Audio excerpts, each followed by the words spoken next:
How comes you've got a drink and I haven't? Would you like one? No, it's alright, I've been more faffy. That's why I didn't make you one or offer. We'll do one in a break, shall we? I'm just drawing on someone's picture, Okay. but I haven't got the hang of this doodle up yet. I'll show it when it's finished. Hello. So, what's up, dog? Good afternoon, Mr. Good afternoon. Spencer. How are you? I'm fine. Good. So this is our second in our series of head-to-heads. The first one went quite well, I thought. Yeah? So this time, I would like to talk to you about models. Okay, please do. Spencer is unprepared for this. I've been thinking I was going to do this as a straight-on blog, but I thought, you know what, I think talking about it is better. This is interesting because we come from different worlds as such. My career started in the late 90s, and a lot of my work was working with model agencies and new and established models, either creating new portfolios or topping up existing ones or refreshing existing ones, right? So I've worked in that kind of industry for quite a long time, whereas I think when you've entered the fray, sites like Purple Port, to a lesser extent Model Mayhem and others have kind of dominated the scene. In terms of the modelling industry as it's widened. Those sorts of things never existed when I was starting out, principally because the internet was very, very young and it was all about agencies. Obviously it's a bit different now, isn't it? Mm-hmm. And your experience of Purple Port is bigger than mine because you were involved a lot more than I was. Yeah. So, my point is, I was talking to quite a well-established Purple Port model a couple of weeks ago, who I know very well. I won't embarrass her by naming her, and there's nothing wrong with what we were talking about, but it was just part of a conversation we were having during the shoot. And I mentioned to her that I shoot quite a lot of model portfolios for new models. That's not new, that's new, as in new to the industry. It can get quite confusing if I don't. There was no D in what you said there. There was no D, it was N-E-W. And I think she just assumed that I would get frustrated with working with novice models because they wouldn't know how to pose, they might be nervous, a little bit stiff and not used to being in front of the camera. To which my response was, actually, that's kind of what I've always dealt with, and it struck me as that the popular and established models on Purple Port are of a certain kind of style who pride themselves in doing all the work for photographers, because a lot of the photographers on Purple Port are amateur stroke hobbyist guys and girls. So they do what they do to help them along, which is something I'm not kind of used to in a way, because I've always kind of taken control of the shoots and told the models how to pose. So you mean auto posing? Yeah, that's a term you've coined, isn't it? Yes. Yeah, I like that. Well, a lot of people use it. It's kind of All right, you're the first one who used it. Yeah. To me, that's the first time I heard it was when you said it. So a lot of these models are auto posing, which is no bad thing. No, not at all. But it's not how I view necessarily how a good model works. I'm not to say that just because you auto pose means you're a bad model. Not in the slightest. Tread very carefully. I know I'm treading very carefully, but as a photographer, I've always kind of, like I said, want to control the whole thing throughout the shoot, including the posing. So actually, it can put me off my stride when a model auto poses too much, because it takes me out of my train of thought and what I was going to do in the first place, which is a little bit sort of, like I said, it just puts me out of my rhythm a little bit. Yes. But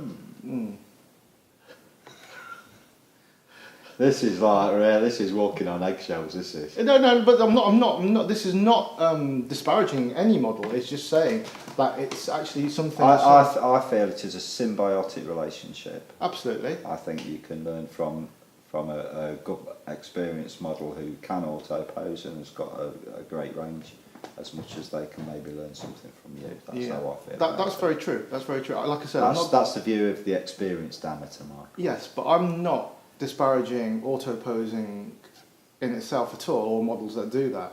It's just that the model I was talking to was assuming that a new model would be a pain in the bum to me because they wouldn't know how to pose.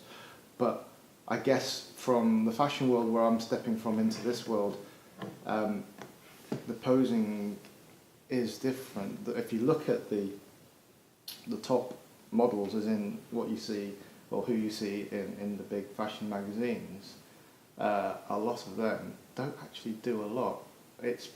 They're models because not just of what they look like, but how they hold themselves. A lot of it isn't actually. No, it's to do with that. Modelling. It's to do with their natural physicality. Yeah, absolutely, absolutely. Which is why the top sort of 5% of models are completely alien in anatomy to the rest of the human race. True, which is very true. Yeah, so then that leads into all sorts of things in terms of body image and things like that. We're not going to go into that area at this point, but you can see why that happens. But you can also see why they're picked, because they are a very specific type of model. So, I mean, yeah, there's some really successful models out there who populate these forums and websites who probably wouldn't get into most of the agencies out there, which is just a thought. That's something cropped up in my head, that's all. Like I said, there's nothing wrong with that. When you're talking about agencies, you mean the high level? Yeah, the high level agencies, the ones you've heard of, Elite, Select, number one. But I don't see, from my point of view, why that needs to be the pinnacle of what you're trying to achieve. No, it doesn't need to be.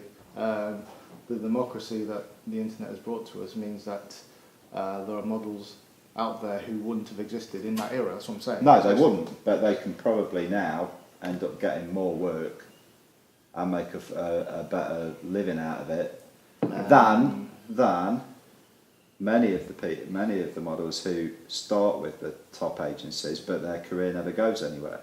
True. But then again, it's always been the top 1% that make it into the magazines. It's a very, very select few. But if you're comparing what the top... That's like saying people shouldn't enjoy running because they're never going to be in the Olympics. That's true, absolutely. Absolutely. No, I agree with you.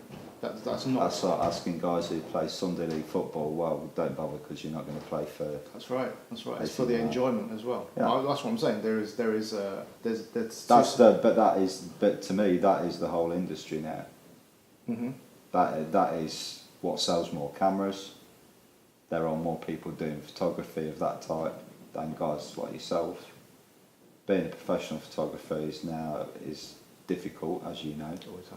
Always has been. But probably I'd say it's even harder now because the way the equipment's gone and everybody having a camera has kind of democratised it a little bit. Mm-hmm. So if you're a portrait photographer and you've got a little retail unit, that must be a really tough gig because most people just take a picture on their phone now. That's right. That's true. And in fact, the whole industry has changed. If you look at the fashion industry now, they're looking at Instagrammers more than doing full-on shoots. Yeah. They'd rather chuck products and sometimes money at an Instagrammer than put on big shoots. It's changed. Yeah, print. I mean, magazine print is dying on its feet. So if you're a professional, you've got to be across all those things. Unless you find a niche. Unless you find a niche, but niche means that you're very vulnerable. Always. But then photography has never been a massively stable industry anyway.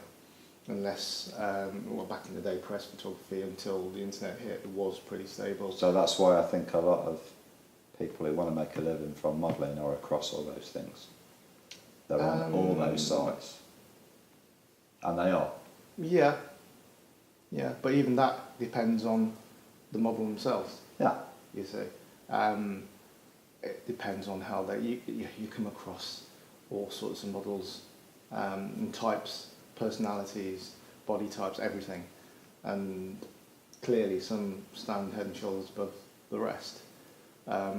It's a mixture of having the right look and the right personality and being totally professional about it, and that's where you'll get some great looking models who won't do very well because they don't have the capacity to treat it as a business, for example. You see, it's the same with photography. It's a reflection. It's a mirror reflection, really, in terms of what you need.